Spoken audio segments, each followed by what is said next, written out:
Hey everybody, welcome back to Gen X Journeys. I'm your host, Paul Stressner. And if you missed part one of my conversation with Dr. Linda Varisco, I'd encourage you to go back and start there. We talked about her life before everything changed, the heartbreak, the betrayal, the events that set her on a path she could never imagined. And today we pick up where we left off.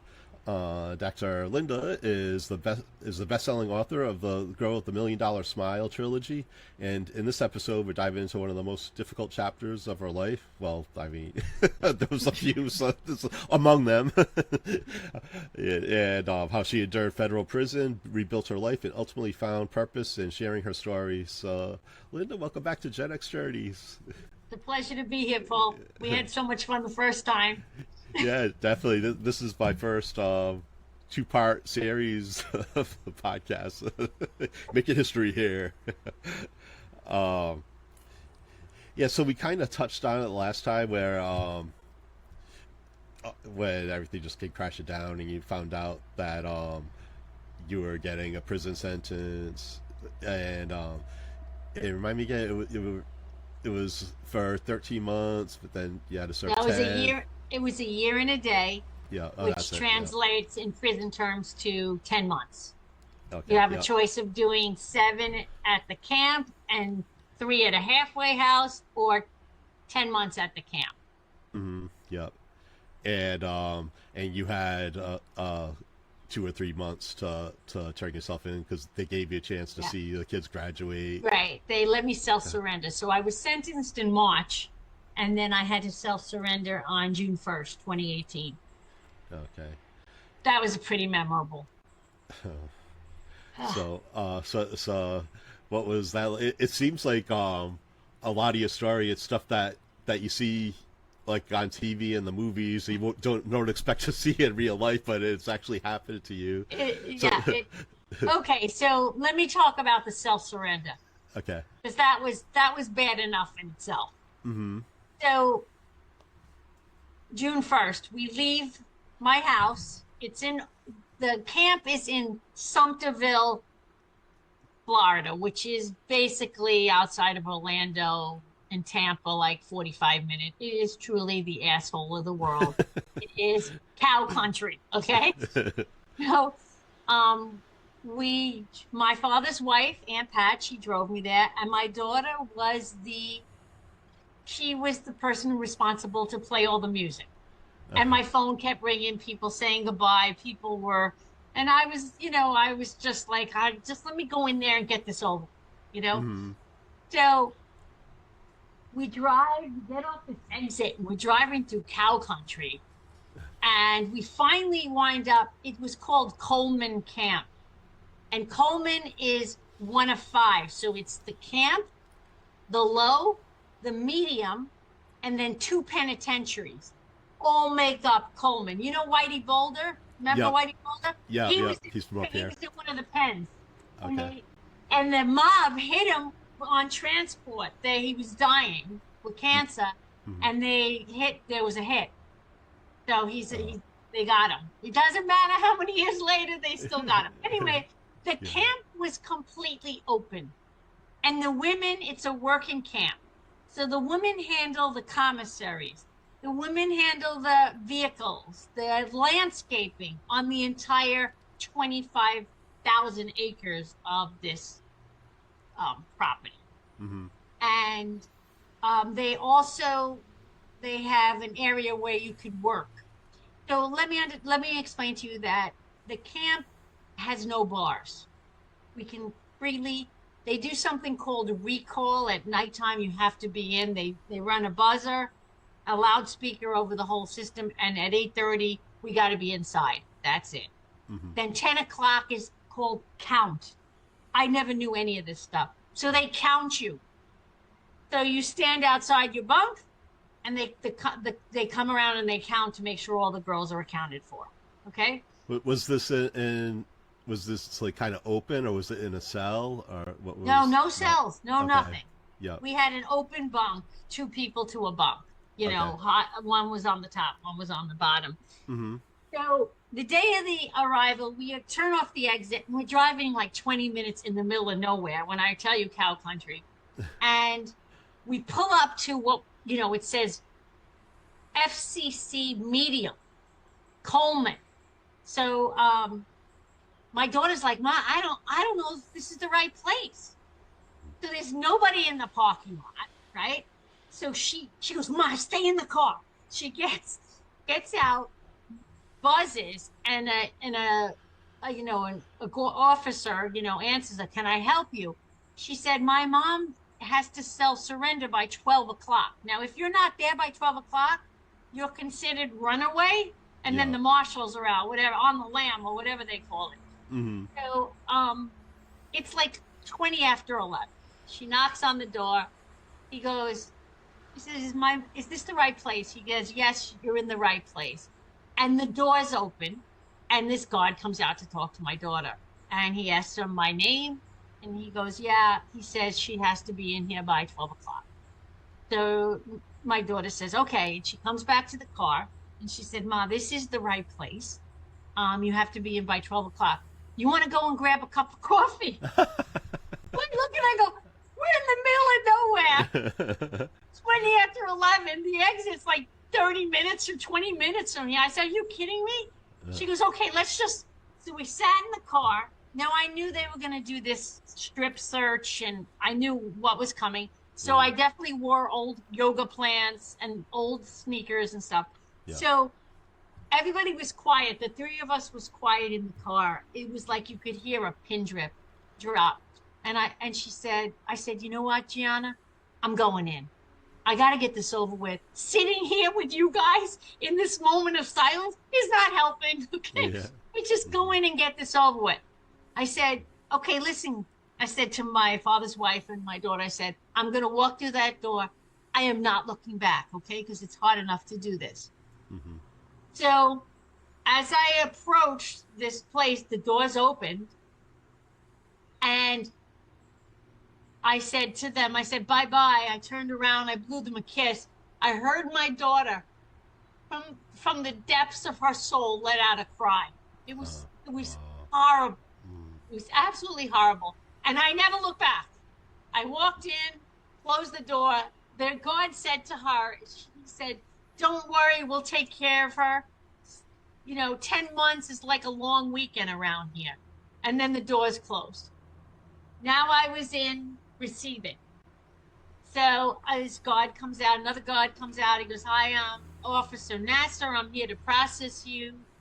And so they gave me some water, a bologna sandwich. It's kind of like surreal.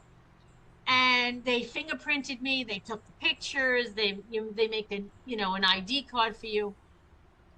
And they ask you a million questions about your sexual preference, because there's a lot of, in the camp, they have an expression. It's called gay for the stay and straight at the gate. So you have people that are having regular relationships with their husbands, but when you're away for 10, 15 years, you wind up having gay relationships in there. It's a very common thing. Mm-hmm. Okay, so they asked me about these questions. Then came the strip search, which was totally humiliating, but my attorney had prepared me with a lady who had been through it, and she talked me through the whole thing because I knew what to expect. And knowing what to expect is a little better than, hey, you're going to go through a strip search and not be prepared. So I was able to wear, able to wear like a religious thing. So my mother had given me this cross that she got in Italy that was Murano glass. So I got to wear that. Everything else was taken off of me, thrown in a garbage bag, and that was it. Mm-hmm. It was fitted with some clothes.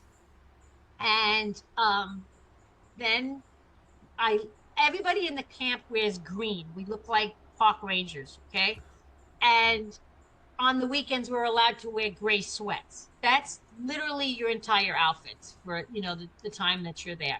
So they put me in what looked like beige scrubs that were like 3 times too big for me. They didn't even have a sports bra or a bra that would fit me. They gave me 2 rubber bands to tie, the girls in, because it was I don't even want to go into it. And they gave me some canvas shoes. And Mm-hmm. then some guard comes in, an inmate comes in and takes me onto the main campus. He wasn't overtly friendly. She wasn't mean, but she, it's like she does this, So she takes me out. I get into the main campus. Everybody's walking around. It's like 12 o'clock on a Friday, right? Maybe 1 o'clock by this point. And so the girls were out for lunch, and here I am walking around in gray scrubs. So everybody knows you're the new person coming in, right? Right. So she takes me to show me where education is, where I'm going to be eating, where the gym is, this little room that they call the gym. And then she takes me to the chapel because they have to accommodate Catholic, Jewish, Protestant, Spanish masses, all sorts of every kind of religion. So the girls at the chapel have something called the Helping Hands. They gave you a bag. This woman's name, she said to me, "Nice to meet you." She goes, "Where's your bunk?" And I said, I looked at my card. I said 162. And she looks at me and she goes, "Welcome, bunkie." I didn't even know what a bunkie was, but obviously I was her roommate. Like, you know, so she gives me this bag of like a toothbrush, flip-flops, anything to survive until Monday until they fit me with the right clothes, right? And Mm-hmm. everything else that happens. And she takes me to the bunk and there's four dorms, 1, 2, 3, 4, F1, and I was in F1 where they tend to put the older people like over 50. And I was older than her, but she was on the bottom bunk, so guess what? I had the top bunk. Yeah. And she said, "This is your locker." And when I tell you it was a 2x4 locker, you know, to put all your stuff in. And she gave me a lock to be able to lock it. And I sat there like a deer in the headlights, Paul. And I felt the tears starting. Like the Mm. reality of this shit This is is it. really Yeah. happening now, right? So she takes my hand and she leads me out to, we have a track. 4 times around the track is a mile. But, She mm-hmm. puts, she puts her sunglasses on me and she says to me, "Come on, honey." And she walked me arm in arm around that track. I don't know how many times.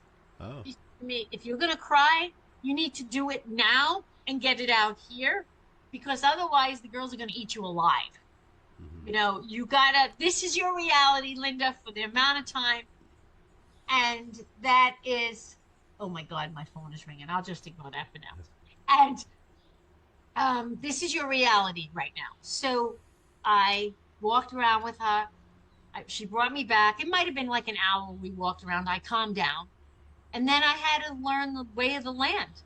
And she explained what a count was. Like in the morning, we have to stand up, they have to count us. Then they count us at night. She explained about the showers, about the meal times. And within 2 weeks of being there, I got it.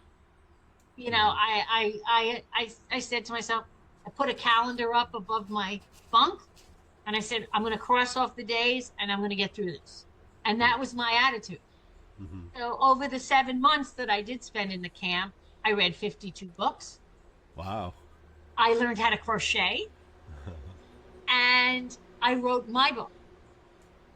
Wow. So when you get to the camp, you have to work. So if you don't pick a job, they will pick one for you. Mm-hmm. So kitchen didn't appeal to me. Housekeeping didn't appeal to me. Working on the automotive didn't appeal to me. I don't remember how to change a tire at this point in my life and change oil and all this stuff. Working at the commissary, that didn't sound so bad. I went for the more educated positions, like working in the library. They were all taken. They Uh-huh. were all taken. So they have now I'm going to explain to you about slave labor that the prisons do to their people. Right. Mm-hmm. So there was this older lady, her name happened to be Linda. She was a psychiatrist. And she said to me, "Linda, I'm gonna I'm gonna shut my phone off. I'm going to tell you that the best place to work is Unicore." I go, "What the hell is Unicore?" She goes, "You see those two buildings over there? That's Unicore." She goes, they start you at 49 cents an hour. I go, oh. She said, then they move you up to 89 cents an hour. And then if you're there over a year, you make $1 an hour. And then you get overtime. I go, why would I do that? She goes, because it gets you out of the main campus. And all the drama and all the crap amongst the women happen on the main campus. Mm-hmm. She goes, you'll work overtime. We'll be the first to eat. And I said, you know what? That's a great idea. So I did it. And I got this job. They put me in receiving and delivery. Well, that was craziness. These two girls, by the way, in the camp, you're not allowed to touch each other. Mm-hmm. So if you touch, you get what's called a shot. 3 shots, they throw you in county and you're behind bars eating dog food. Oh, geez. And you never come back to the camp. Oh, wow. Okay? Huh. So you really have to watch your P's and Q's there. Mm-hmm. So these two girls were going at it, fighting in receiving and delivery. And I was like, you want to just stay away from these, mm-hmm. Girls. Because remember what I told you, 3 sections, Blacks, Hispanics, and all other. Everybody else. Mm-hmm. So I was the all other. So I went to the guard after a day of that. The following day I went in, I said, do you have any other positions besides receiving and delivery? He says, yes, you could be a row girl. He goes, I have row G and H open. I said, I'll pick row G because of my daughter. Then we call her G. So I picked row G. I went to my row and he goes, oh, there's no chair there. And he gets me a brand new chair, which by the way, the next day the girl stole on me. Oh, but okay. No, it's that bad.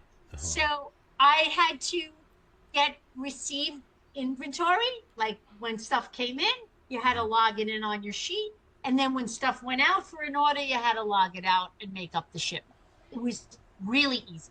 And I learned how to work a pallet, what do you call those things that lift up the pallets? I can't think of a forklift. Yep. Yes, I learned how to work a forklift in between. So because we had stuff on higher shelves, it was kind of naturally. The days went very fast in there, very fast. How many hours did you work a day? We got there at like 8. I got there at 7:30.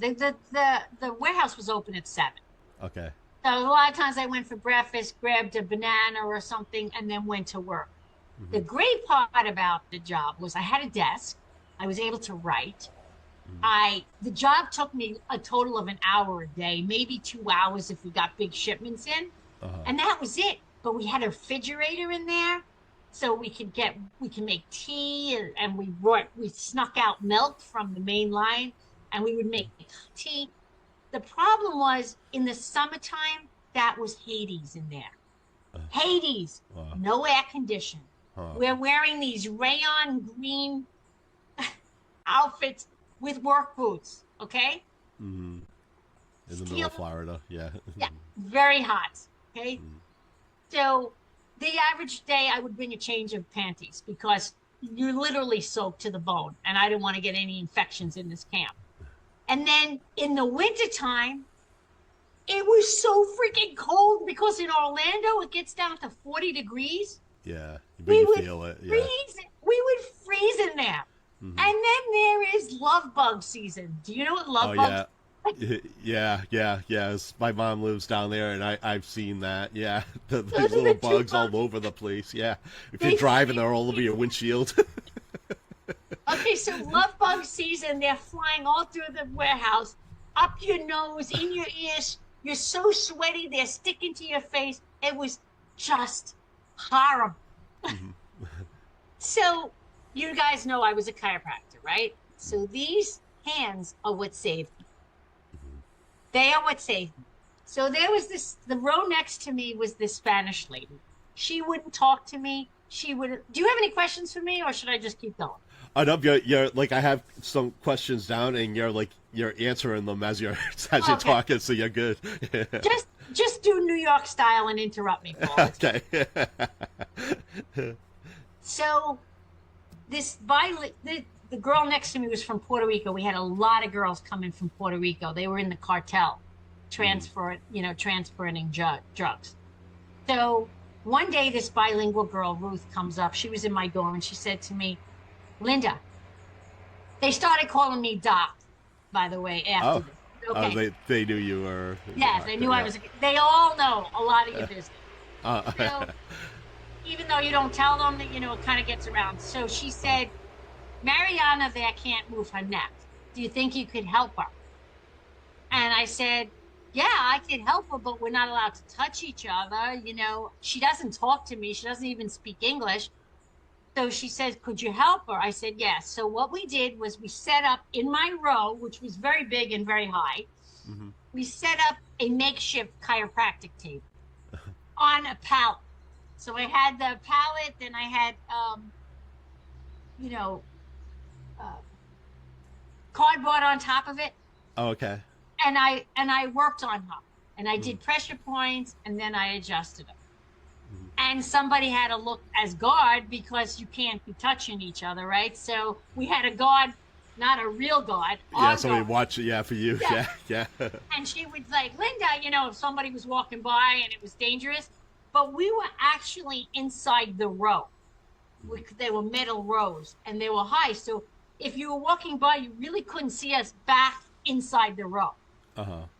So I worked on this woman, and she felt better and, not really friendly. And she said, I pay you. That was what she said to me. And I said, no. It's no problem. And Ruth comes and she goes, she has to pay you. That's how it works in prison. It's a barter system. You help her, she helps you. I said, okay. So she pays me with 3 cardboard pallet liners. That's how she paid me. She gave me cardboard. To line the pallets with cardboard, you have to cut the cardboard up. To cut the cardboard up, you had to go rent an X-Acto knife from the tool room where they take your card. So you really, because they don't want inmates having that kind of stuff. It could be considered a weapon, right? Right. So the fact that she gave me 3, it was 3 less I had to cut. So then what happened was the Spanish mamas decided I was a good girl, and they were going to invite me into their circle. Oh, wow. And they would have their makeshift prison cafe con leche after lunch. They had these little cups. They started, let me tell you, it was horrible. But I drank it with them. I didn't think I was going that way. Okay. It was tasty. They put so much, we don't have cream or anything, right? So it's all powdered crap that they're using. Oh, yeah. With some sort of espresso version of coffee, whatever the heck it was. They would give me the thing. I would down it every day. It was a good jolt. Right. And they became my friends at work. Wow. So now I had the black mamas in the dorm, and I had the Spanish mamas at work taking care of me. Mm-hmm. Then they realized that I could draw. I had a full scholarship to art school, something I forgot to mention. And they make cards and they send them home to their families. So now I'm making their cards for them, right? Could you draw me this? Could you draw? And they had gel pens. Oh my goodness, sparkle gel pens. So I was able to draw and color. I mean, the simplest things you are so grateful when you run across them in prison. Mm-hmm. Let me go to the food in prison. Okay? Yeah. It is horrific. Mm-hmm. It is horrific. There are girls that work the kitchen. The food's so bad. We're on a line. We have a tray. We don't have a fork. We don't have a knife. They have a spork. So it's like a spoon fork thing that they, Right. If we came in with manners, we didn't leave with manners because we had to basically rip food with our fingers. Mm-hmm. So every lunch was the same thing. Monday would be tuna fish. Tuesday would be chicken patty. Wednesday would be hamburgers. The stuff was so bad that you had to put a lot of sweet chili sauce on there. Whatever you had to get it down. Uh-huh. The tater tots were not so bad. Some days they had fried fish on Friday. So generally Friday I didn't go at lunchtime. I just stayed at my desk.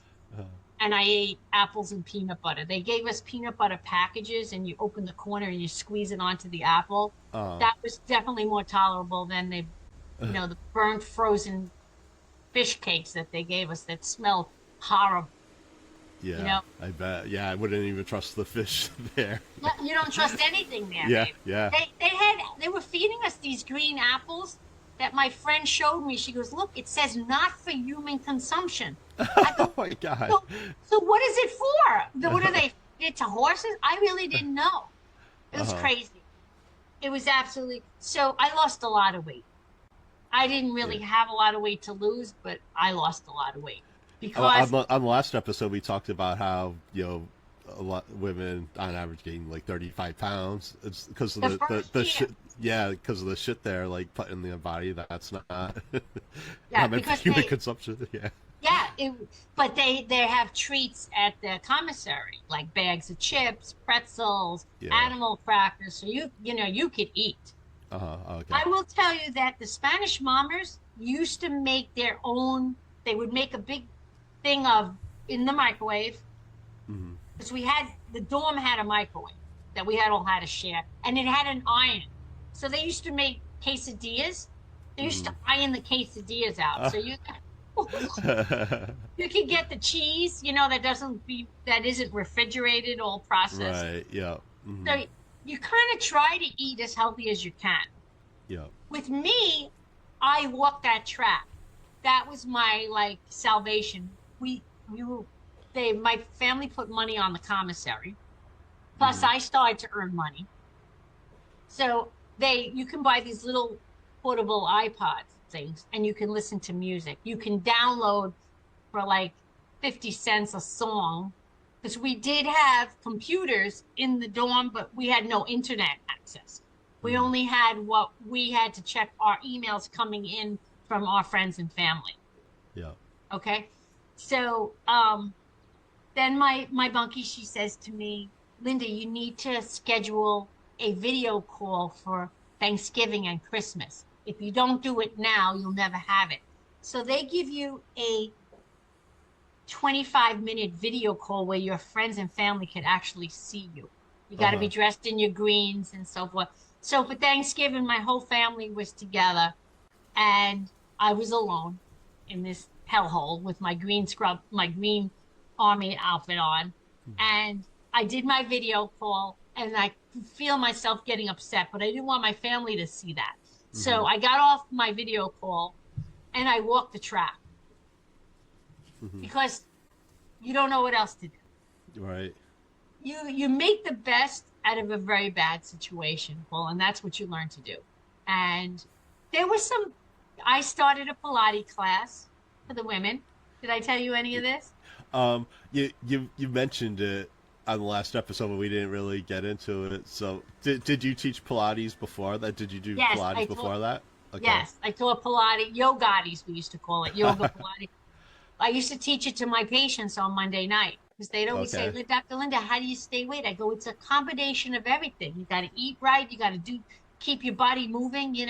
So I started, it was like two girls and me. Hmm. And then other girls would walk up.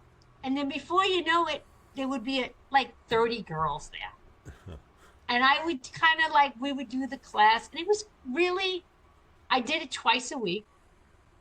And Hmm. it was Tuesdays and Saturday nights after visitation. And people loved it. And when it was really inclement weather, they let me use the visitation room to do the Oh. Pilates class.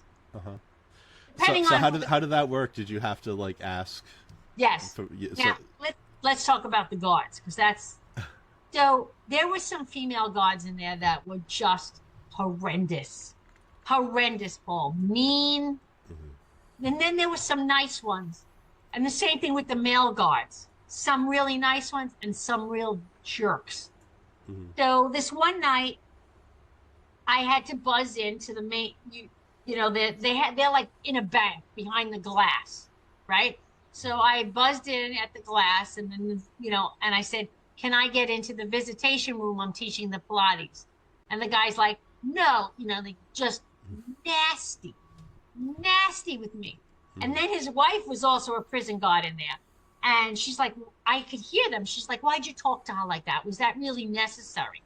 I walked away with all the girls that were waiting to do the Pilates, and we kind of went outside and did it the best we could because the ground was kind of wet. So, they're just mean for the sake of being mean. Mm-hmm. And one time my father, power trips. Mm-hmm. One day my father witnessed, I didn't know in visitation that you're not allowed to go to the vending machines to get food. You're not allowed to have any money. So the first time I was in visitation, my dad goes, here, go get what you want. So of course I want ice cream, I want yogurt and fresh fruit, stuff that we didn't get. Mm-hmm. And the guard ripped me a new one, Paul, when I was at the machine. And I could see my father get upset, and he was ready. And I looked at my father and went, Dad, it's only 7 months. No Italian father or no father wants to see their daughter to be mistreated like that. It was horrible. Mm-hmm. And then there were some guards that were so nice. The visitation guards in general, the women were really nice. They all had the hots for my son and Steve when they used to visit me. They're like, who's that? That's, like just what I want to do, fix up with my son with some inmate's kid or, some guard, that's not how. So you go through a bunch of, they demoralize you. They call you inmate, never by your name. I became doc because I worked on so many women there. I really didn't even have to, the women would buy, like, what can I get you? You just did such a good job. All right, get me some chips from the commissary, or, it wasn't any big deal. Mm-hmm. So one night I was in my bunk. Friday was my favorite day because they had movie night. They had double features. Uh-huh.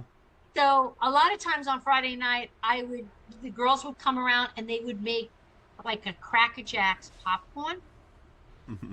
They would buy plain popcorn and then they would mix caramel in the microwave and make this the girls are very ingenious with their recipes and stuff. So I said, yeah, I want one of those. And she goes, okay, tomorrow I'll come and tell you what you need to buy me to get this. So she handed me this bag of prison version Cracker Jacks, which was delicious, by the way. Mm. And I was so excited because if you walked into the room, you couldn't hear the movies. You had to wear the thing to be able to. Yeah, headphones, yeah. So I go and I sit down. This is one of the first times. And remember I told you Bernie Madoff's secretary was in there with me. All right, yeah. And I sat in her spot. You have to bring your chairs in there. You have to carry the chair from your bunk. And you have to bring blankets because the dorm is normally at like 62 degrees. Even in the winter when it's 40 outside, they're still blaring it. Mm-hmm. Why do they blare the air condition? Because there's mold everywhere. The showers are filled with black mold. Mm. This is what we go through when we're in prison. Nobody talks about this stuff. No, yeah. So you go in there, you wear your flip-flops because God knows you don't want to walk on the floor. And you're in these cubicles and I had maybe 10 hot showers in 7 months. Wow. It was terrible. I had a friend, she would flush the toilet and then I would get a spurt of like warm water. When I told Steve as a plumber, he was hysterical laughing with that. I go, flush it. And then so you learn how to master a cold shower in like 30 seconds or under. Mm-hmm. Yeah. And then when I had to wash this. Your hair, yeah. Right. So I had to go at the times that there was hot water left. Mm-hmm. After count at 10 o'clock at night, you wash your hair. But it was so cold in there. I had laundry. I had 3 blankets on my bunk because I was always so cold. Somebody had knitted me a hat. I had a hat, wore gloves. It was freezing in that dorm. Mm-hmm. Wow. It was a lot of crap. So there's one more thing I want to talk about is the gay relationship. Mm-hmm. So one night I'm laying on the top bunk. Now, understand that everybody on the top bunk can see everybody else in the giant room because we're on top. So you can see all the other women. There were 100 women per dorm. Okay, yeah. So I'm seeing 50 women up on the dump, on the top. these two lesbians started to get it on. Okay. And I usually sleep really good. But this night, for whatever reason, I rolled on my bad shoulder. It woke me up. And I'm laying in bed and they're moaning, you know? And I'm like, like I with that, I'm trying like for 20 minutes. I'm trying to like go back to sleep with the, It's crazy. Then how many women are on CPAP machines? So you hear that thing going on, So after like 25 minutes, I just, because it felt like she was getting to the point where she was going to reach a crescendo, but it never happened. Oh, jeez. So finally, I just yell out, will you just come already?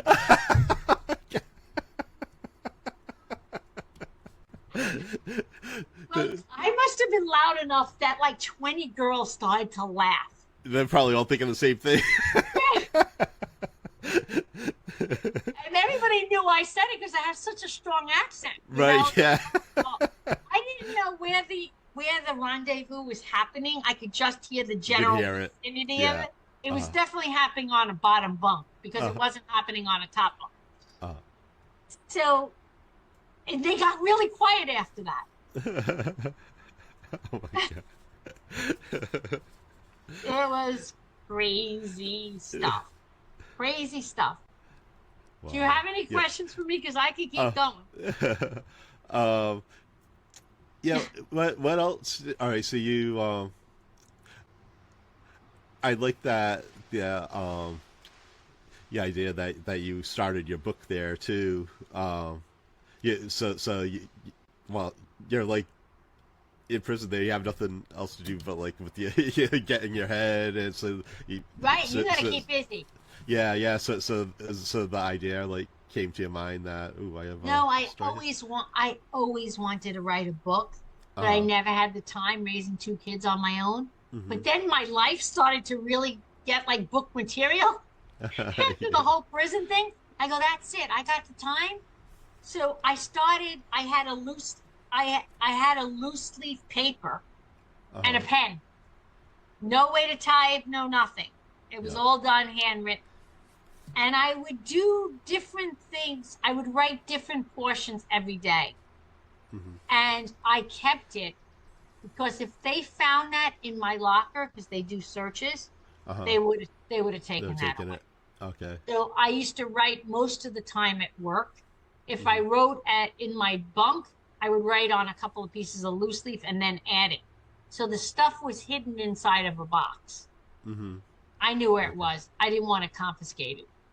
And sometimes I wrote about happy stuff and sometimes I wrote about sad stuff, depending on my mood and how much I could handle on that specific day. Mm-hmm. When I wrote about the happy stuff and meeting my husband and stuff, it took me away. So it was really great.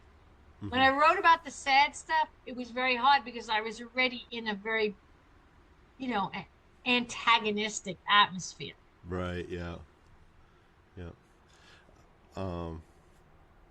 Visitation is interesting. You have visitation every 2 weeks. Okay. So your family can come visit every 2 weeks. And then on national holidays like 4th of July, Memorial Day, it's open visitation so anybody can come. Mm-hmm. There was never a visitation that somebody didn't come visit me.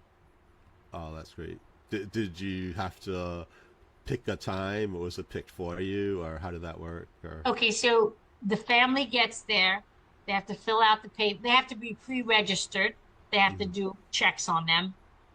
If you're not on the list, you can't come and visit me. Yeah. Okay, so they get in there. They pat them down. They run the wand over them. And then they send them in. And then once my visitor is there, I get a call on the loudspeaker. Linda, inmate, or the number. Oh, no, I think they said my name. You have a visitor. And then we would go.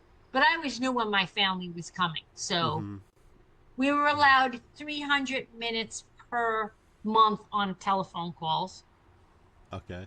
Which go really fast, that they listen in. So I would call Steve more frequently than I would call my mother, and then I'd say, okay, call daddy, let him know my parents are divorced. Call daddy, let him know that I'm okay. And then I call daddy, let mommy know I'm okay. Mm-hmm. And I talk to my kids and I talk to Steve mostly and Mm-hmm. occasionally to the attorney. Yeah. Uh, And so when so your the time, attorney was part of that too, part of those, but that wasn't like you didn't get like extra time with the attorney. It had to be that was lumped in with 300 minutes. Yeah. yes, now they can come visit you at any time. Oh, okay. Mm-hmm. I had a friend who was up in that area, one of my close friends, and she had a connection. And some judge that she knew, and he said, if you want to go visit her, I'll get you a day pass, Mm-hmm. which I didn't know even existed. And so she got the day pass. She pulls up to the, like where I did with my daughter, and she pulled out. I never knew until I came out that she was right there and she wasn't strong enough to walk inside there. She was scared. Oh And, wow. and she Uh, didn't want to see me in a green outfit. Who cares? I look like, like I'm a park ranger. right. Yeah.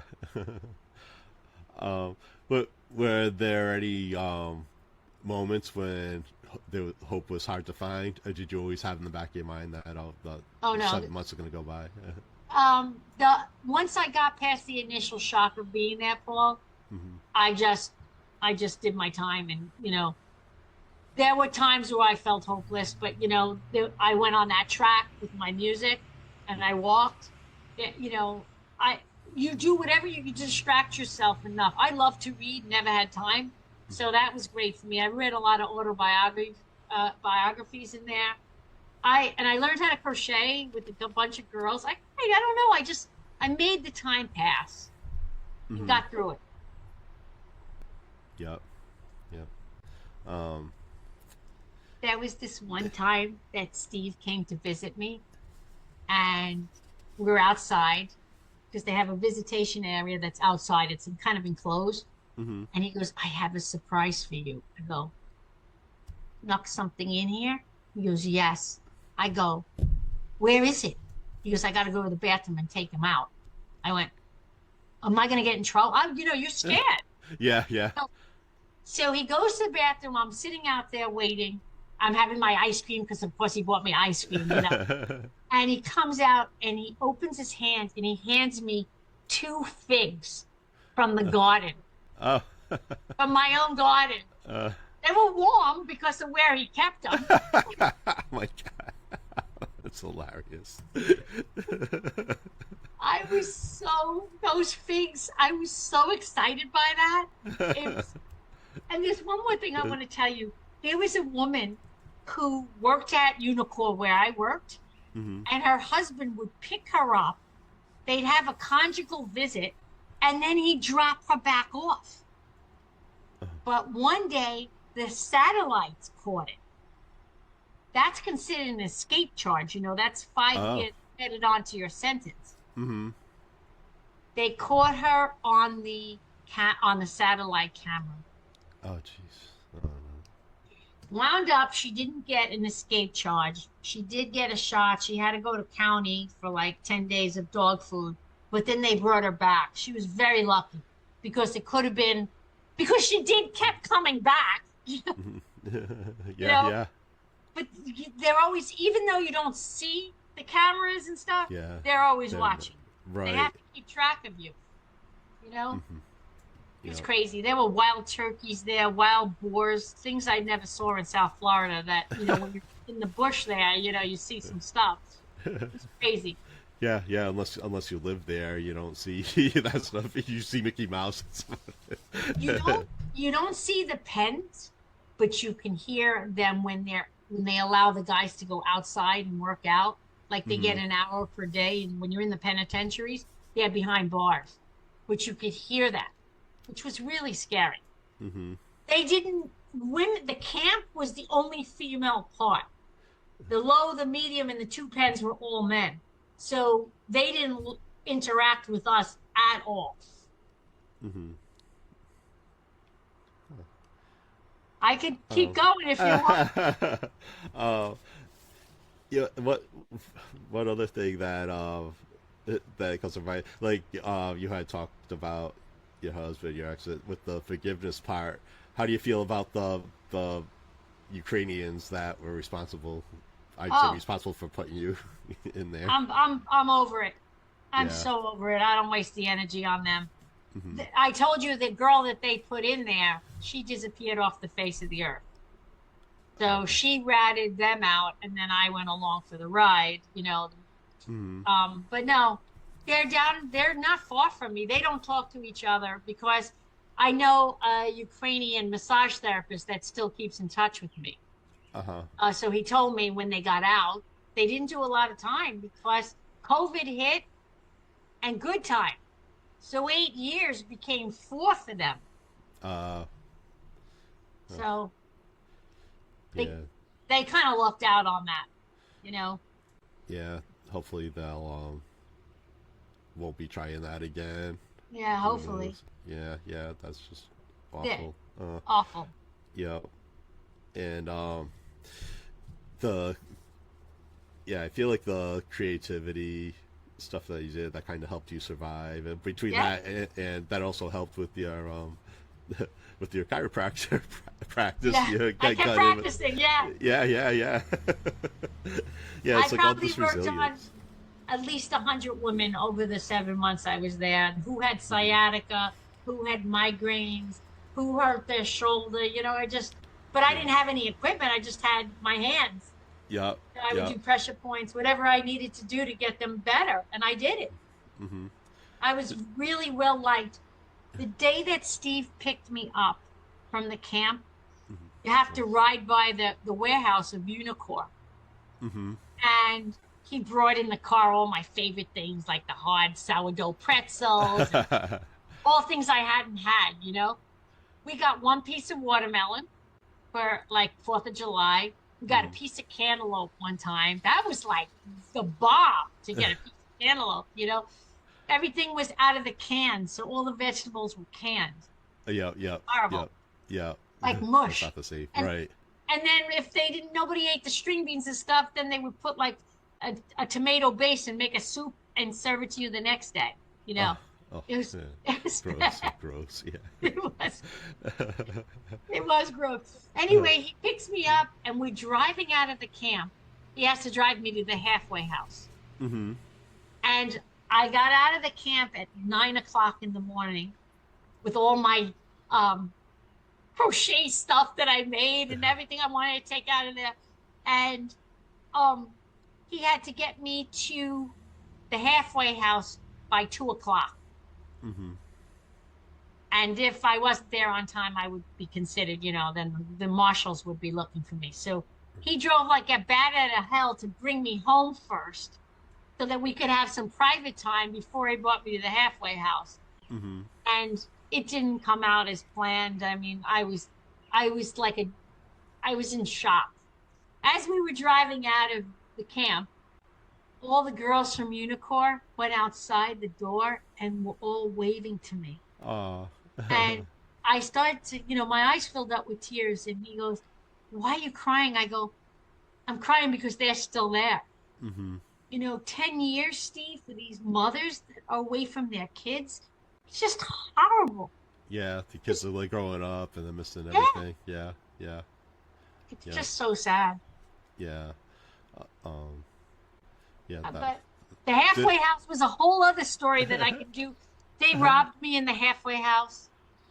who They robbed put you? me, they robbed my roommate. Oh. I went into the bathroom. I left my pocketbook with my debit card, and she made a copy of it Oh, and jeez. tried to charge it on a Stripe with her own name. So after like a month that you're there, I think it was 3 weeks, they allow you to come home on the weekends, Uh huh. but you can't leave the house. So you have to have a landline and they have to be able to call you at all hours of the night, which they did. Mm-hmm. So one night I get a call from Wells Fargo. "Did you bill $500?" I'm like, "No." So I went over to the computer and I looked and there was my roommate's name. Oh, wow.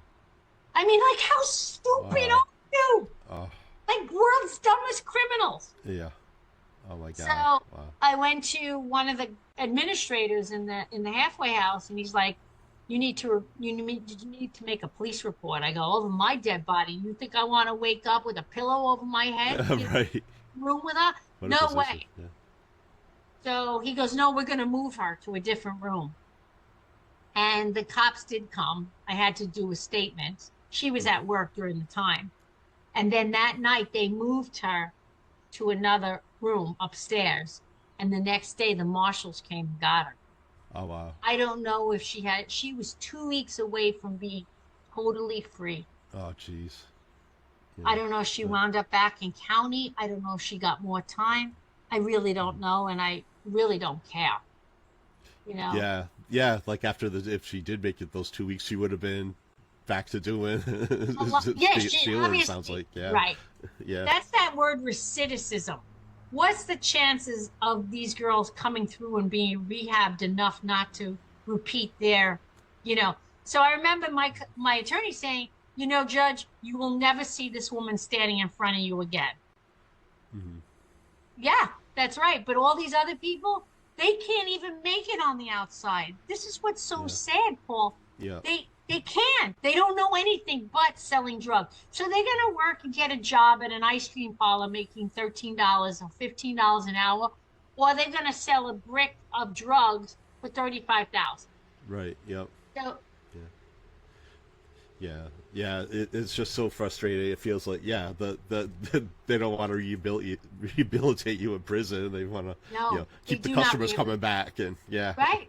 Yeah. That's why it's a repeat generational cycle over there. Mm-hmm. Not so much the white collar people, Right. Yeah. the educated people, but a lot of these other people that they're just going to go back in. Yeah, because they don't know anything else. They don't know how to live. Right. Yeah. Yeah.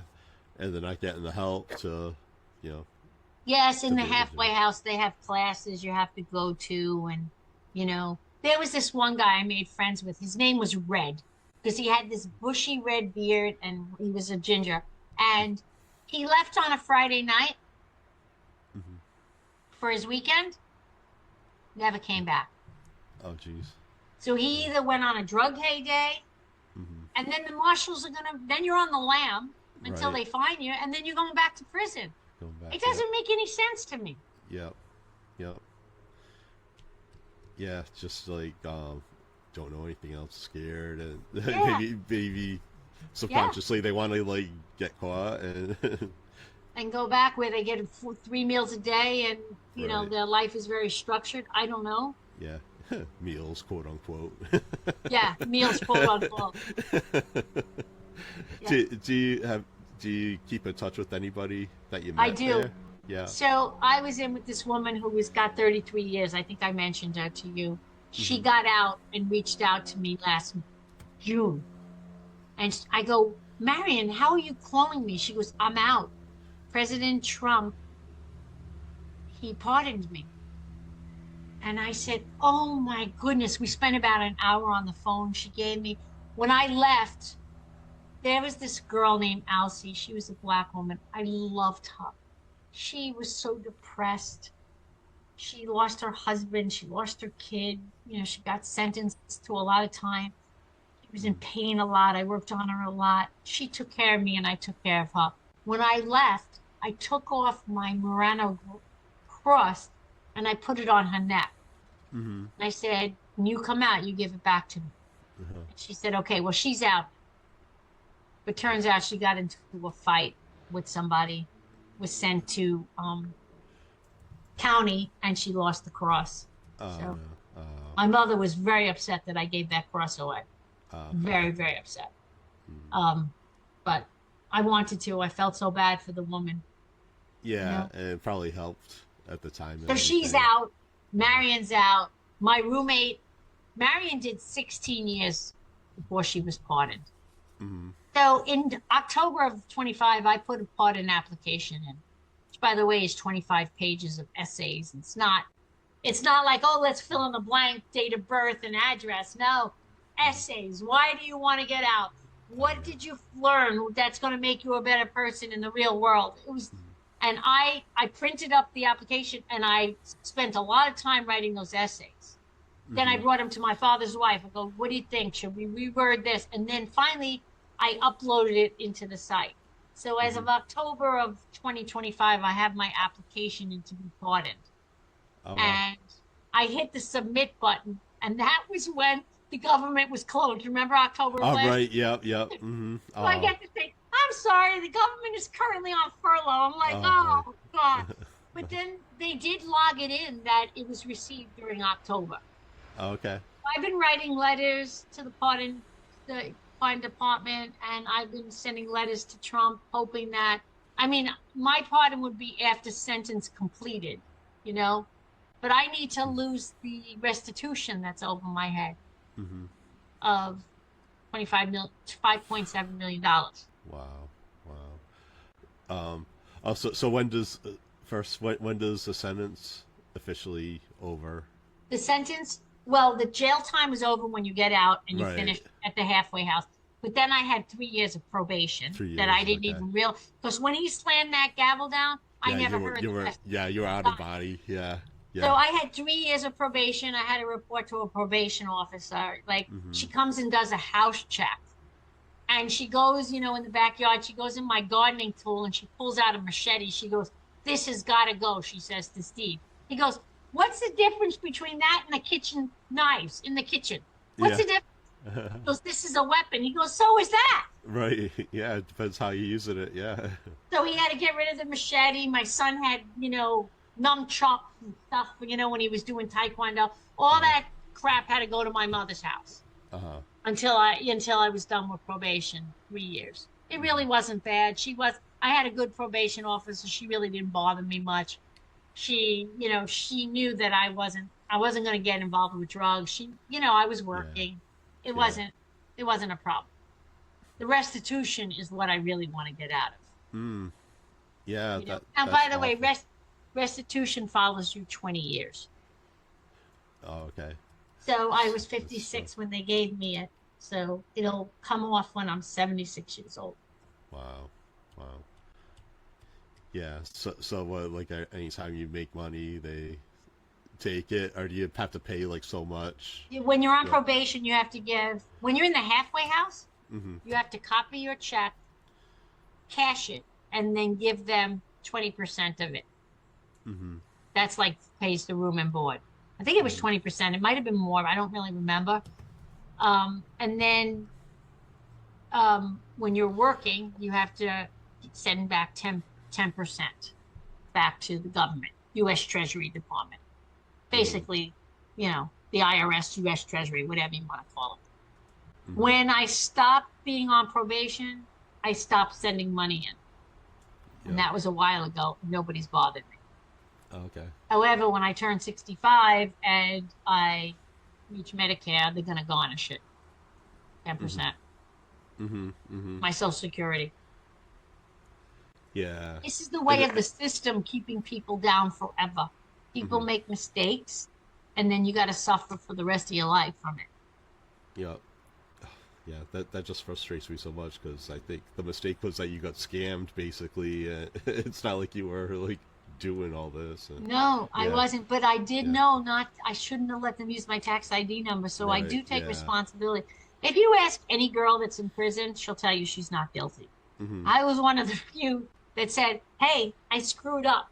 I let them use my tax ID number. Yeah. But nothing was performed that wasn't billed. I mean, that was legit, but they didn't even believe it was legit because of how they were getting the patients in the first place. So as far as the government's concerned, the FBI, it was all a big scam. Right. Yeah. That's so frustrating. Yeah. So now, like, this basically would like affect your credit. Like, if you wanted to do something, they'll see that you owe this $5 million or whatever. It hasn't. I bought a car. It didn't. Okay. You know, I traded my car and I bought another one that did not come up. I don't think it comes out. Like, my credit is really good right now. So no. They tried to put a lien on my house. That was removed, thank God. So I own my house, but they took all my life savings, the 401ks and everything. Yes, they cleaned out and any account that I had with Steve Mutual, they took that money too. But then my attorney got it back. Okay. So, and they did that with my kids too, because my kids were young, so their account, the savings account, was in their name and my name, at the Right. time when they were started. So, yeah. And and one other quick thing that with everything you've been through, I'm a big advocate for like mental health out here. I'm assuming you go to like therapy, or I'm No, no I no don't. no I no. don't. I don't go. I never went for therapy. I always had good friends and family that I couldn't talk to and share my sadness with, Mm-hmm. and I just didn't go. That I will tell you that the depression that I saw in the camp was off the charts, and it was Mm-hmm. so sad, Paul. Mm-hmm. They had them on these cocktails of drugs and Oh, anti-seizure stuff that would make them sleep. I don't know. It was oh jeez. terrible. It was horrible. Mm. My friend Yeah. Alcy, I can't tell you how many times I would come back from work and I'd find her under the covers, curled up in a ball, Oh. and I would, stroke her arm. I'm like, Alcy, what can I do for you? Let's go for a walk. Let's talk. It was so sad. Mm-hmm. Oh. There was Yes. one more story, if you'll allow. Sure. Yeah. Always allow your stories. Okay. So they have a chaplain. So if Mm-hmm. somebody dies and you hear the chaplain over the loudspeaker with your name, you know somebody in your family died. Mm-hmm. So this one night, we were all back in the dorm. It had to be like 8:30 at night, maybe 9. And the chaplain calls this one girl over the loudspeaker. She goes to meet him because we're not supposed to leave the dorm, right? After a certain point, she goes to meet him. She comes back. Her son was murdered. He was in a gang. She didn't come from the best. Mm-hmm. So here she is, a mother that just lost her son, and she can't go to his funeral. She can't do anything like that, right? Mm-hmm. So he comes back to the dorm. It's lights out. It's like after 10 o'clock. And she cries from the depths of her soul, Paul. Like crying, and so like a mother that loses a child. There's nothing worse than that. And I will tell you that I was crying in my bunk, and I guarantee that there were 30 other women crying there with her, that were mothers that couldn't imagine what it's like to lose a child and not even be able to go to the funeral. Yeah. Yeah. She got out about a month before me, and I said goodbye to her, and she goes, "You know where I'm going first?" She goes, "I'm going to the cemetery to say goodbye to my son." Mm-hmm. I Oh, just also heartbreaking. cry just thinking about it. Yeah. Yeah. Like just like being in there and not to be able to see your kids as it is, and then that happens, and you're never gonna see them. Yeah. Yeah. Yeah. Yeah. There was this one, and if your case had anything to do with firearms, you have no chance of going out on furlough. And her case had to do with firearms. So she wasn't allowed. Now, there was another woman who was like 50 at the time. Man, she looked like she was 80, this poor thing. And she was one of those people that ate herself to death. Big woman. Her husband died. I used to see her with her husband in visitation. And he died in a massive heart attack. They actually let her leave for 48 hours to drive to Georgia, to bury him, to go to the funeral. She went out for Chinese food. She was never so excited. And then she had to come back. She came back glowing, like, you think, wish that she was able to at least bury her husband. She did the math. She goes, "Yeah, we were married blank years." And I started to do the math. I go, she goes, "Yeah, we got married. I was 15. I go, "Okay." Like I was processing the numbers. She was definitely from the sticks in Georgia, But a lot of sadness, a lot of funny things happened. Yeah, I was gonna ask you if there was anything that made you laugh in prison. You mentioned the sex story, but yeah, plenty of things. We had this one woman. She was in Amazon, and we had a row of sinks. We used to brush our teeth, right? At nighttime, you brush your teeth. Well, she was so big that her privates were level with the sink. And one night I was there with this other Spanish mama, and I looked over and she was washing her private parts in the In the sink, sink. like 2 sinks down from us. Like, why aren't you in the shower, for God's sake? So this girl, she looks at me, I look at her, I started to laugh. I just, the shit that you see, we used to clean off makeup off our face. So I'll tell you all about that too. So she ran out. She reported her to the girl that cleans the dorms. And the next day, it was posted on all the sinks. No pushy washing in the sinks where we have to brush our teeth. Oh my God. Put that, and then in Spanish too. Oh, that's... This woman was an Amazon. The day she arrived, she couldn't even fit like her on the bunk. Mm-hmm. Her legs were this far off of the bunk. The only way she could fit in the bunk was in a fetal position on her side. Uh-huh. Oh wow. It was crazy. It was crazy. So one day, we eat in the dorm. We make like packets of rice or whatever those ramen soups. Yeah. Mm-hmm. And one day, I see this woman take a tampon, and she's washing her dishes with the tampon. And then so they use the tampons as sponges there. Mm-hmm. Because they don't have any sponges. And then they throw it away because there's an unlimited amount of Kotex and sponges in the thing. And I'll tell you another crazy thing. They deliver toilet paper to your bunk. You get 2 toilet papers a week. Mm-hmm. I go, why isn't the toilet paper in the bathroom? Like, answer me this question. So the woman looks at me and she goes, what's wrong with you? We're in with a bunch of animals. Yeah. They throw the toilet paper all over the place.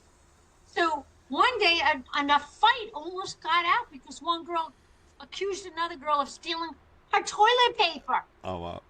It was crazy.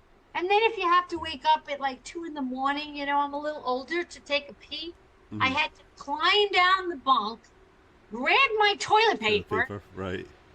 walk probably a block away because we were on one end of the dorm and the bathrooms were on the other, take your pee, and then walk back, climb up.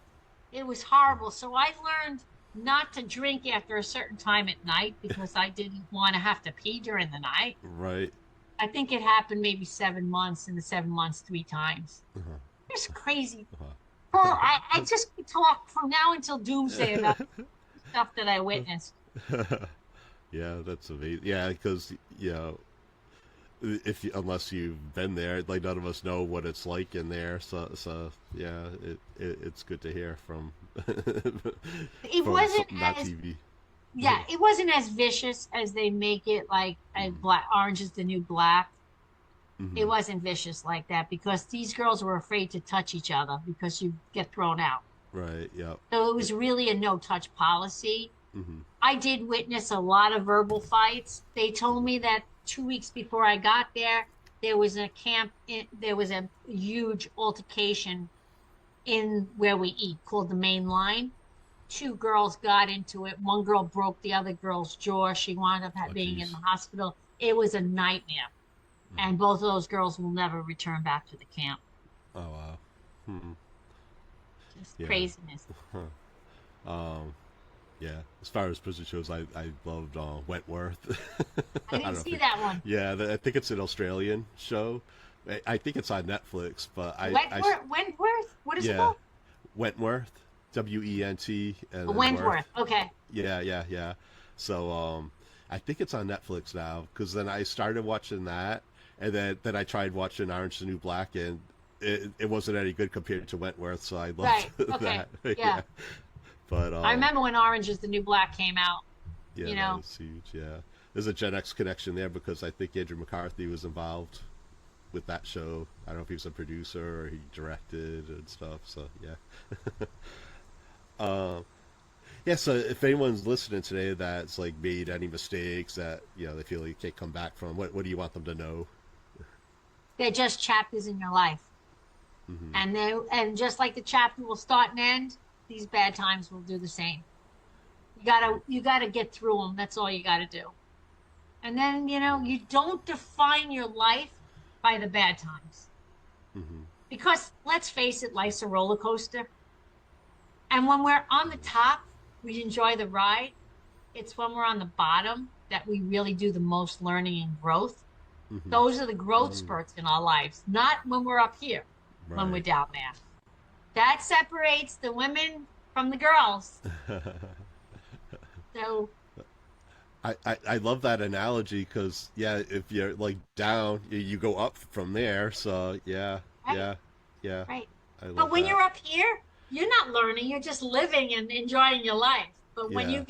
you get to the bottom, that's when you really got to put your big girl panties on and Mm-hmm. like figure it out. Mm-hmm. You know, Yep. I always Yep. talk about the big girl panties because I felt like I had to put mine on, and Yeah. suck it up and get through it. Yep. And you know what? The 7 months really went like that. Oh, yep. Yeah. I was gonna ask The you that hardest too. day was Thanksgiving and Christmas. Mm-hmm. Yeah, the holidays and stuff. But Oh, those are the only ones that you were away from them anyway, right? So, well, I yeah. was 4th of July. I was in there, but Yeah. But I mean, the only like Thanksgiving and Christmas that you missed were the big yeah, ones. Yeah, yeah, yeah. And my family felt the loss as much as I did by right, not yeah, having me I there. bet, yep, You know. mm-hmm, So, but I did video conference with them. I got to see them for 25 minutes. mm-hmm, And then this little button goes on the bottom of the video. It's like 3 minutes, and then it starts a to countdown, count down. yeah, And then you don't have it really. I go out there, if they cut me off, I'm say goodbye, and then boom, you just got a screen in front of you. yeah, oh wow, Crazy. yeah, huh. But the same thing when you're on a phone call. If you exceed 15 minutes, it just shuts you off. Right, yep, So uh, yeah, oh, yeah, just back for a second about the ups and downs. Um, I've done therapy, do therapy, and my therapist actually told me that life it's like an EKG. When the EKG is like it's always going up and down, up and down. But if it's like flat, that means you're dead. So then nothing's happening. So right, there are that's going a to be good ups and analogy. downs. It's part of life. So It is part of life. Who doesn't yeah. have? Well, I remember I asked you, "Is your life turned out the way you wanted?" You know, listen, I knew my life was going to be an experience. Did I think that prison was going to be No. part of that experience? No. Yeah. But at this point in my life, I don't really care. It's just part of who Linda is. That's Mhm. why I wrote the books. That's why I'm doing podcasts so that people can hear the story. And Yep. don't define your life by the bad times. It's just everybody goes through them. Yep. Yep. That's right. All right. Yep. And then you wrote your books about it. Can you tell people where they can find your books? Yes, you can find them on Amazon. Mm-hmm. And you can find them. This is the cover of the book. Yep. The girl with the $1 million And smile. yeah, and you can find them on Audible Mm-hmm. because you'll enjoy them on Audible because it's in my voice, and I think it's kind of entertaining. So Uh, yeah, so you enjoyed reading it. How was that experience reading? reading my own book. Yeah. Yeah. Well, because when it was printed, there were quite a few mistakes in each book. Book Mm-hmm. 2 being the worst. So I had to wind up going through it. Had to talk to the publisher, and he had to pull it down and then put it back up. But it's pretty good now. You might find a mistake or two, but that's okay. Nothing's Yeah. perfect in life anyway. No. Yeah. Well, I have a If feeling you it's your voice anyway, so yeah, you just go with it. So this is my name, Linda Varisco. Uh-huh. If you go to lindavarisco.com, you can see a lot of the videos, podcasts I did. Whatever. You guys know the story now, so. And Paul, Yeah. thank you for having me. It was great. Yeah, thank you again. It's twice in this week. I love it. And then, do you want people to follow you, like on TikTok? I go live on TikTok under the life of Mr. Peaches because I rescue baby squirrels. So I go on live and I tell my story. And a lot of times what's interesting, Paul, is women come on, they want to talk to you. They want to tell you about their problems. So a lot of times I just let them come on and let them talk. Sometimes just having a woman that understands another woman, it helps them. I had Yeah. a lady from Trinidad jump on my live a week ago, and she's like, I lost my husband. I feel lost, And I just, there were a bunch of people on the live listening to it. And I just, Mm-hmm. listen, honey, you still have your life to live, And if he was sitting here right in front of you, what would he say to you? Live your life. You got kids. She goes, I never want to be with another man. I go, I'm not telling you to be with another man. I'm just telling you to live your life out. To me, I think that we're social beings, and I think, okay, maybe she's not looking for a sexual relationship with a man or a woman, but maybe she Mm-hmm. could have a friendship that they go to the movies together or out to dinner or something. Yep. So Yep. Yeah. We are social I beings. So yeah. this is when I lost my husband, and I was pissed at him, but I still grieved. I Mm-hmm. grieved. I find that you put it in a quieter place in your heart, and it lives there. He lives there forever. And every birthday of his, every anniversary that we had, it comes up when those days, like May 4th, when we got married, that day is a day for me. And the day Mm-hmm. he was born, July 9th, it's a day for me. I always say, oh God, July 9th. He would have been 66 this year. Uh-huh. Like I do the math, and it's, Mm-hmm. you can't. And I get texts from the kids. Today's daddy's birthday. I said, yes, I lit a floating candle outside, and I put it on the pool, and I said a little prayer to him. Everybody has their way of acknowledging the grief and getting through it. Yep. I love floating candles. I love to sit outside by the pool and light a candle at night, have a conversation with him, say a prayer. That works for me, Mm-hmm. you Yep. know? Oh yeah, thank you for that. Yeah, because a lot of us have been through it. A lot of us, might have lost a significant other, and a lot of us, yeah, maybe most of us at this point have lost at least one parent. So, Yeah. yeah, Yeah. yeah. So yeah, the grief really hits you. Yeah, my dad passed away, and yeah, so it was on June 3rd, 2021, and then we actually share a birthday too. So Oh, so that can be kind of tough. And what a yeah, great day, the day you were born on his birthday. That yeah. must have been unbelievable for him. Yeah, Yeah. same name and everything. So Oh, yeah, yeah. yeah, Oh, that's right. You are a junior. That's right. yeah, yeah, Okay. yeah. So I think my mom appreciates what you're saying because yeah, she's gone through it and everything. Yeah. So yeah, yeah, yeah. I was widowed at 46, which is a lot easier than when you're 76 or 80 Mm-hmm. and you lose your lifetime's significant other. Mm-hmm. That's harder. Yeah. I was still young and feisty, and I wanted to share my life with somebody. I started going into the dating world, which was like, but but there's a lot of crappy people out there, Mm-hmm. but there are a Oh lot of really goodness. good people. Yep. You just have to weed through them and find them, Mm-hmm. you know? Yep. Don't give Yeah. up hope, guys. Guys, if I can get through what I get through, you can get through anything. Trust me. Exactly. Yeah. I'm going through a little bit now with my dad, as I mentioned. He's Mm-hmm. Yep. 93. 93. Yep. I'm watching him dim. I don't know how else to say it, but dim, Mm-hmm. you Mm-hmm. know? And I know it's coming, but you never prepare yourself until it Right. happens, and then you just, go through it. I'm gonna look back at my father's life and go, "Oh my God, he had a great life." Mm-hmm. My Yeah. dad is one of those few people I know that, other than the divorce with my mom, which by the way was his fault anyway, but he had a pretty great life. He didn't have a lot of big bumps like I did. Mm-hmm. A lot of big life lessons. Yeah. So I always tell him, Dad, you're 93, you don't have any pain. There's people 30 years younger than you that live in pain, Mm. you know? So Yeah. Yeah. Yeah. People like half the age, half his age, or yeah.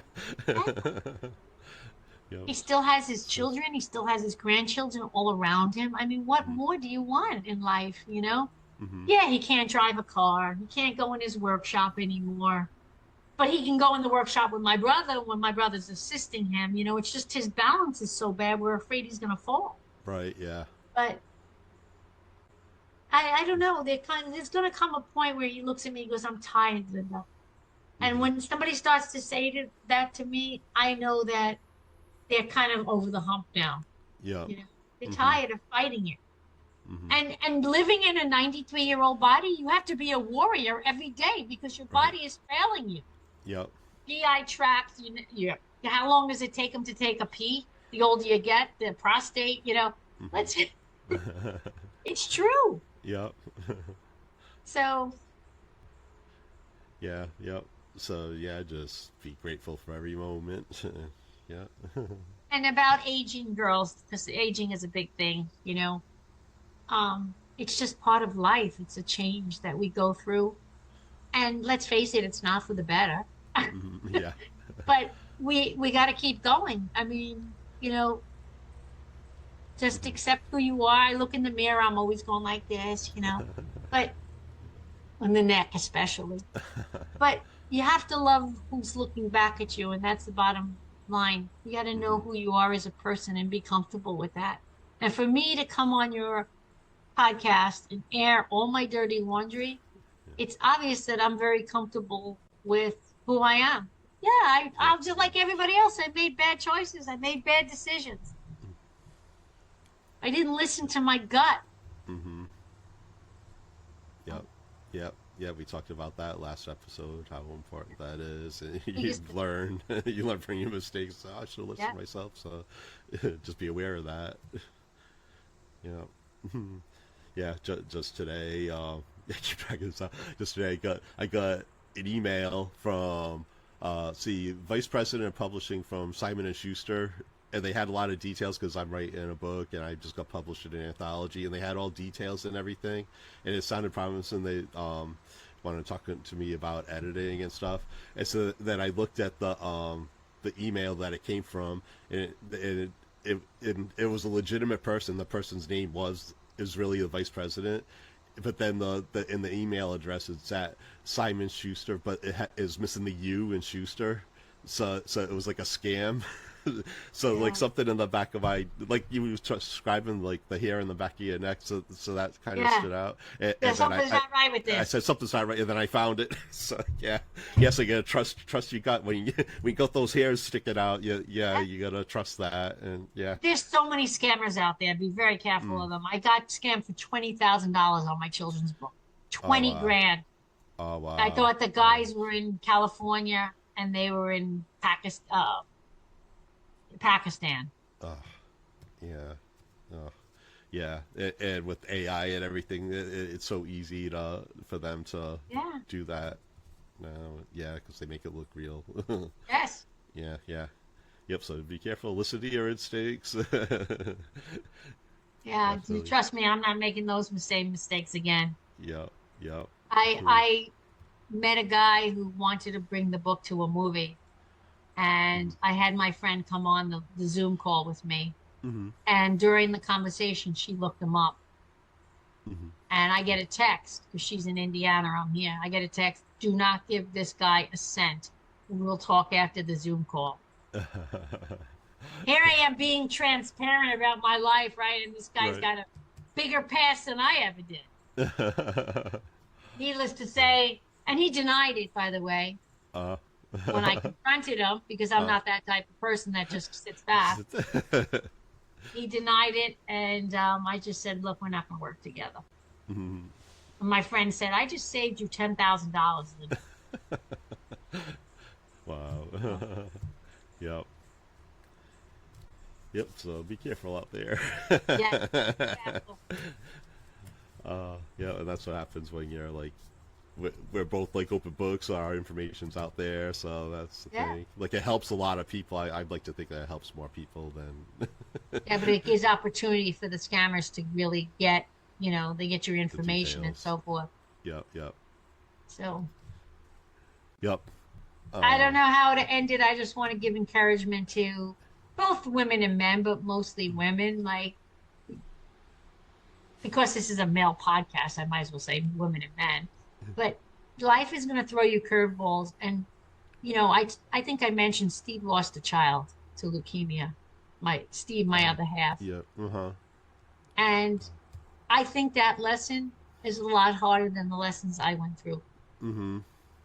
Oh, that's and brutal. Mm-hmm. it's all it's all perspective. There's always somebody that's worse from you, worse, that lives through a more horrific experience. And then there are always people that are better than you. So Hmm. it's all, everybody sooner or later is going to have some shit hit the fan in their life. It's just the Yep. way it is, you Yeah, know? yeah. Just live your life, and yeah, you can't really compare to others, Yes. especially when you're working on something. You can't compare, like you're in the process of something, and compare to somebody that's already, Right. been through it and everything. They're at a different level. You can't compare Yeah, yeah, your level 3 to level 10, whatever. So yeah, exactly. yeah, Exactly. which can be easy to do with social media, but yeah. So just yeah, just keep at it, keep moving forward, and live your life. Yep. Yep.